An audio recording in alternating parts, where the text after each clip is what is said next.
welcome back to my channel. This is Akanksha Patel and I am a BNYS final year student. तो आज की video का topic है basics of naturopathy और basic principles of nature cure basically. तो हम इसमें जो प्रिंसिपल्स हैं नेचुरोपैथी या नेचर क्योर की उसके बारे में पढ़ेंगे और उसकी बातें करेंगे। तो इस पे ये जो सीरीज है BNYS क्लासेस सीरीज, उसका ये सेकेंड लेक्चर है, ठीक है। तो आप इस वीडियो को एंड तक देखिएगा। होपफुली आपको ये वीडियो पसंद आएगी और आई होप कि आपको कुछ नॉलेज या कोई हेल्प मिली हो। तो चलिए स्टार्ट करते हैं वीडियो को।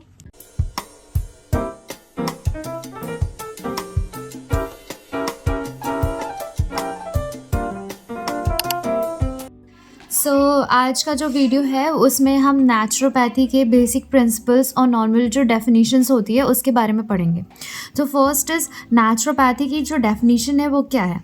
तो हमारे पास बुक है philosophy and practice of nature cure, जिसके राइटर है हेनरी लिंडहर, ठीक है। हेनरी ने जो डेफिनेशन दी है, nature cure is a system of building the entire being in harmony with constructive principles in nature on the physical, mental, moral and spiritual planes of being. तो nature cure system का क्या मतलब है? Nature cure का मतलब है कि एक ऐसा सिस्टम जिसमें हम हमारी जो पूरी इंटायर बॉडी है, हमारी जो बॉडी है उसमें एक हार्मनी, एक बैलेंस क्रिएट करें। और वो किससे होगी? कॉन्स्ट्रक्टिव प्रिंसिपल्स, मतलब ऐसे प्रिंसिपल्स जो हमारी बॉडी को जोड़ के रखते हैं हमारे नेचर में। तो वो कहाँ कहाँ पे हमें बैलेंस रखना है? हमारे फिजिकल, मेंटल, मोरल, स्पिरिचुअल, इन चारों प्लेन्स पे हमें अपनी बॉडी को बैलेंस रखना है। तो ये डेफिनेशन होती है नेचर क्योर और नेचुरोपैथी की।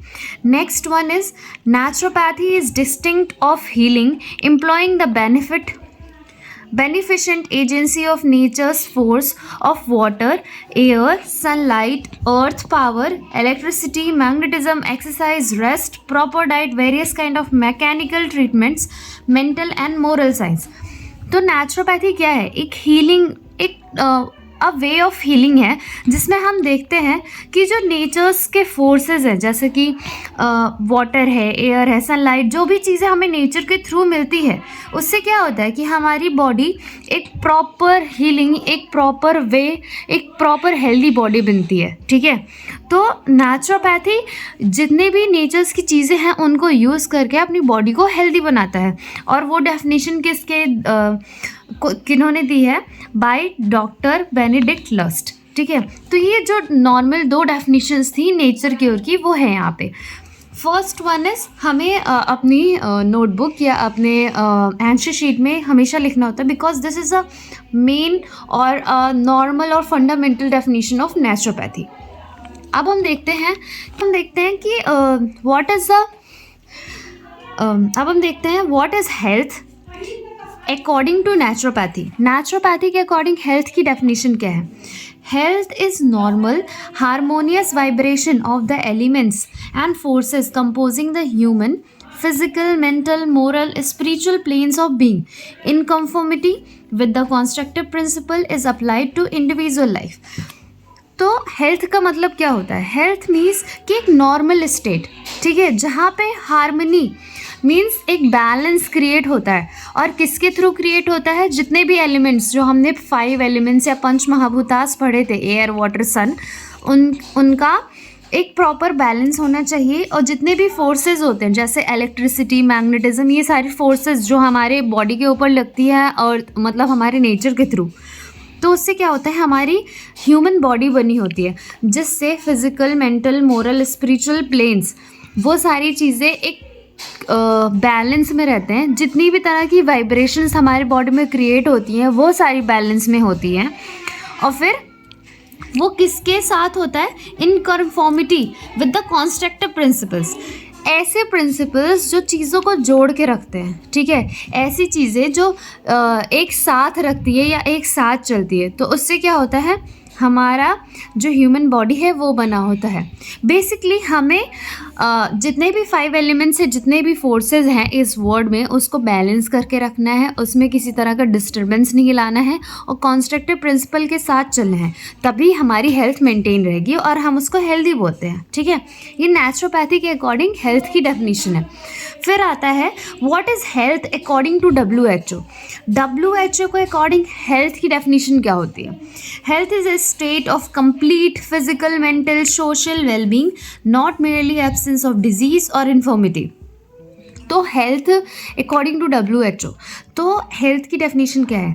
जिसमें हमारे फिजिकल, मेंटल, सोशल ये सारी चीज़ें बैलेंस हो, वो सारी चीज़ें कंप्लीट हो। ठीक है, उस अगर सिर्फ हमें किसी भी तरह की डिजीज़ या इन्फॉर्मिटी नहीं हो, ठीक है, अगर हमें किसी भी तरह का कोई डिजीज़ नहीं हो, किसी भी तरह की कोई इन्फॉर्मिटी नहीं हो, बट हमारे फिजिकल, मेंटल या फिर सोशल वेलबींग में से किसी में डिस्टर्बेंस हो, तब भी हम उसको हेल्थ नहीं बोलेंगे। ठीक, फिर अब हम देखते हैं what is disease according to naturopathy. Naturopathy के अकॉर्डिंग डिजीज़ हम किसे बोलेंगे?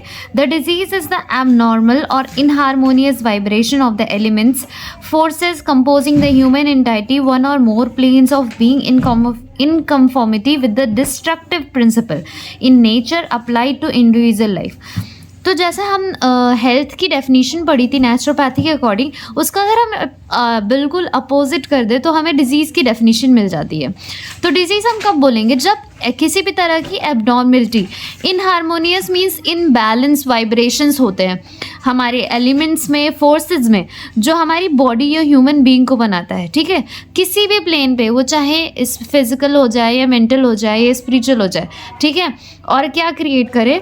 वो डिस्ट्रक्टिव प्रिंसिपल के साथ हो, मीन्स ऐसी चीज़ें जो सारी चीज़ें ख़राब करती है, मीन्स डिस्ट्रॉयर। ठीक है, ऐसे प्रिंसिपल्स, तो वो क्या बनाते हैं? वो डिजीज़ क्रिएट करते हैं हमारी बॉडी में।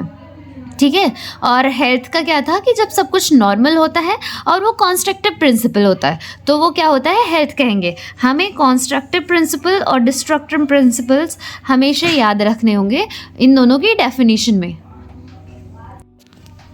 तो अभी तक हमने बेसिक डेफिनेशंस या इंट्रो देखे। अब हम बेसिक प्रिंसिपल्स ऑफ नेचुरोपैथी देखेंगे वो कौन कौन से। बेसिकली 10 बेसिक प्रिंसिपल्स होते हैं नेचुरोपैथी में। फर्स्ट है body heal itself, means naturopathy में ये कहा जाता है कि हमारी बॉडी को किसी भी चीज़ की ज़रूरत नहीं है, वो खुद ब खुद अपनी हीलिंग कर सकती है। Second point is main cause of disease is innervation. Innervation means fatigue, या हमारी बॉडी की अगर प्राणिक जो एनर्जी है, प्राणा जो है, वो अगर एंड हो जाएगी या वाइटैलिटी कम हो जाएगी तो क्या होती है? हमें डिजीज़, जो वाइटैलिटी वर्ड है, वाइटैलिटी, ठीक है, this is very important in naturopathy because it shows the energy, the important life source which runs in our body. तो अगर उसमें किसी भी तरह की प्रॉब्लम आती है तो क्या होता है? हमें डिजीज़ होता है। Third one is deposit of metabolic waste product morbid matter in the system is the disease हमने अभी इससे पहले वाली क्लास में पढ़ा कि अगर किसी भी तरह का मेटाबॉलिक एंड प्रोडक्ट मीन्स जैसे हमारी बॉडी में जितने भी प्रोसेसेस होते हैं, जैसे डाइजेशन, ठीक है, अगर किसी भी तरह का फूड डाइजेशन हो रहा है और वो बाहर नहीं निकल रहा है, जो मतलब वेस्ट प्रोडक्ट जैसे यूरिन और स्टूल या स्वेट, अगर वो बाहर नहीं निकल रहा है, हमारी बॉडी में एक्यूमुलेट हो रहा है, तो उससे क्या होती है? डिजीज़ होती है, और वही उसका मेन कॉज होता है। Acute diseases is remedial process, it is itself a cure। Acute diseases क्या होती है? एक रेमेडियल प्रोसेस है, ठीक होने की प्रोसेस है। ठीक है, ये एक क्योर का तरीका है हमारी बॉडी का, ये किसी भी तरह की डिजीज़ नहीं होती। अगर हमारी बॉडी में कभी भी हमें फीवर या फिर कोल्ड या फिर कफ ऐसी चीज़ें होती हैं जो एक्यूट या शॉर्ट पीरियड ऑफ टाइम के लिए होती है, तो वो क्या इंडिकेशन करती है? They shows that our body is try to heal from a chronic disease. ठीक है, वो एक रेमेडियल प्रोसेस है, उस टाइम हमारी बॉडी खुद को हील करने का ट्राई कर रही होती है। ठीक है, तभी हमें एक्यूट डिजीजेस होती है। तो कभी भी एक्यूट डिजीजेस को ट्रीट करने का कभी भी हमें कोशिश नहीं करना चाहिए। अगर हम फीवर आ रहा है तो ऐसा नहीं कि हम मेडिसिन खा लें और उसको सप्रेस कर दें, ऐसे करने से फिर वो क्रॉनिक डिजीजेस में ट्रांसफॉर्म होती है। Food is a building material, it does not increase vitality. Food क्या करता है हमारी बॉडी में, एज अ बिल्डिंग मटेरियल की तरह काम करता है। जैसे एक हाउस में हमें ब्रिक या सीमेंट की ज़रूरत होती है, उसी तरह फूड होता है, वो हमारी वाइटैलिटी में किसी भी तरह का कोई भी वर्क नहीं करता या किसी भी तरह की कोई हेल्प नहीं करता। Sixth one is fasting does not cure any disease but provide an opportunity for the body to heal itself. जो फास्टिंग थेरेपी होती है वो किसी भी तरह का ट्रीटमेंट नहीं है, ठीक है। वो क्या करता है, वो हमारी बॉडी को टाइम देता है, एक प्रॉपर टाइम या अपॉर्चुनिटी देता है जिससे हमारी बॉडी हील कर सके, ठीक है। फास्टिंग से क्या होता है, डिटॉक्सिफिकेशन होता है। जैसे अगर हमारे पास हमारी कोई मशीन है, उसको हम रोज़ काम कराएंगे और उसमें डस्ट और ये सारी चीज़ें आ जाएंगी, तो हम उसको एक दिन सफाई करते हैं ना कि वो क्लीन हो जाए, फिर वो अच्छे से काम करेगी। वैसे ही फास्टिंग वो टाइम होता है, वो सफाई का टाइम होता है जब हमारी बॉडी वापस से हेल्दी हो जाए। तो हमारा 7th पॉइंट है, germs do not cause disease but are found in disease condition. जो जर्म्स होते हैं वो रीज़न नहीं होते हैं किसी भी डिजीज़ होने का, ठीक है। वो कहाँ मिलते हैं, डिजीज़ कंडीशन में।